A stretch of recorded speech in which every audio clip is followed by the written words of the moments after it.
A doença celíaca provoca sintomas muito parecidos com diversas doenças. Por isso, muitas vezes não é diagnosticada facilmente. Eu tinha muitas dores de estômago e cada vez que eu ia ao médico com alguma infecção, a gente tentava encontrar uma causa diferente.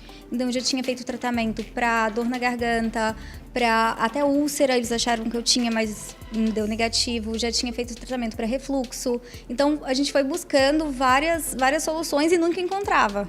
A doença celíaca é quando a pessoa ela não consegue fazer a digestão do glúten. O glúten é uma proteína presente no trigo, né, na cevada e também no centeio, e que quando o intestino não consegue fazer a digestão e a absorção dessa substância, ele causa uma inflamação no organismo. E aí a pessoa acaba desenvolvendo vários sintomas. Depois do diagnóstico, muitas coisas começaram a mudar. Eu saí do consultório rindo quando eu descobri, porque aí eu realmente descobri qual era a origem da dor que eu sentia, então eu não precisava mais me preocupar com isso. E o que mudou foi vigilância constante, né? Eu tenho que ficar sempre alerta com o que eu vou comer, principalmente fora de casa. Eu procuro comer o mais natural possível, evitar ao máximo industrializados, mas a minha alimentação ela é basicamente fruta, verdura, carne. Com certeza você conhece alguém que é celíaco ou que pelo menos já possa ter ouvido falar sobre o assunto. Mas será que aumentou a quantidade de pessoas com a doença ou o diagnóstico ficou mais preciso? A incidência da doença na população continua no mesmo nível, né? Cerca de 1% da população é acometida com a doença celíaca. O que aconteceu é que está muito mais fácil fazer o diagnóstico, né? Está muito mais acessível.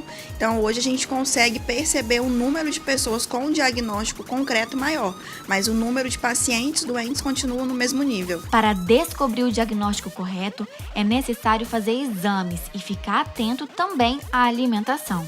O diagnóstico quem vai fazer é o médico, né? Principalmente o médico gastroenterologista. De cara, o paciente celíaco tem que evitar o glúten, né? Como eu falei, vai estar presente no trigo, no centeio e na cevada. Então, bebida alcoólica como a cerveja, por exemplo, né? Se a gente for consumir um bolo, um pão, um biscoito, uma torrada, um macarrãozinho, uma pizza, o hambúrguer, né? Então, são esses alimentos gostosos aí que o paciente celíaco acaba tendo uma dificuldade de fazer o consumo. Para te ajudar a entender se você pode ter ou não a doença celíaca, a Gabi fez uma lista com os sintomas mais comuns. Caso você responda sim para a maioria deles, é preciso procurar um especialista. O sintoma da doença celíaca ele é muito parecido com outras doenças. Então a pessoa pode até acabar ficando um pouco confusa, mas pode levar a diarreia, pode levar a constipação, irritação de pele, então surgir umas manchas avermelhadas na pele, formação de coriza, né, nariz fica muito escorrendo, aquela sensação de alergia que não melhora, né, aquela alergia crônica. Então a doença celíaca acaba interferindo diretamente no sistema imunológico do indivíduo.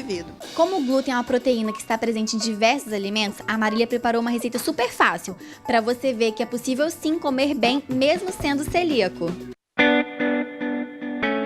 Então vamos para a receita. Para o bolo, você vai precisar de 3 ovos, 1 colher de sopa de óleo de coco, 1 xícara de cacau em pó, 1 xícara de açúcar, 2 xícaras de farinha de coco, 1 colher de fermento e 1 copo de leite morno. O primeiro passo é untar a forma com óleo de coco e em seguida enfarinhar com a farinha de coco.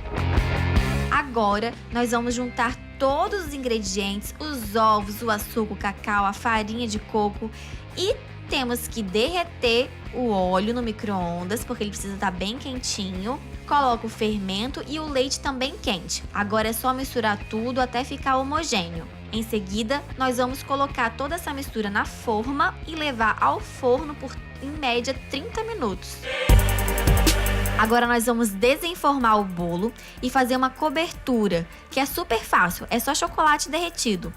Para decorar, lascas de amêndoas. Para finalizar, vamos às dicas de quem já convive com isso há muito tempo. E olha, dá sim para conviver com a doença. Minha dica é, tente se alimentar da forma mais natural possível. E uma coisa que eu sempre faço, eu não deixo de ir aos lugares por não poder comer a coisa que tá lá. Então, assim, você não precisa mudar a sua vida no sentido de, todos vão na pizzaria, eu não vou. Eu vou, porque nesses casos o importante é a companhia. Então, você não precisa mudar a sua vida. É só você mudar a forma como você enxerga a comida mesmo.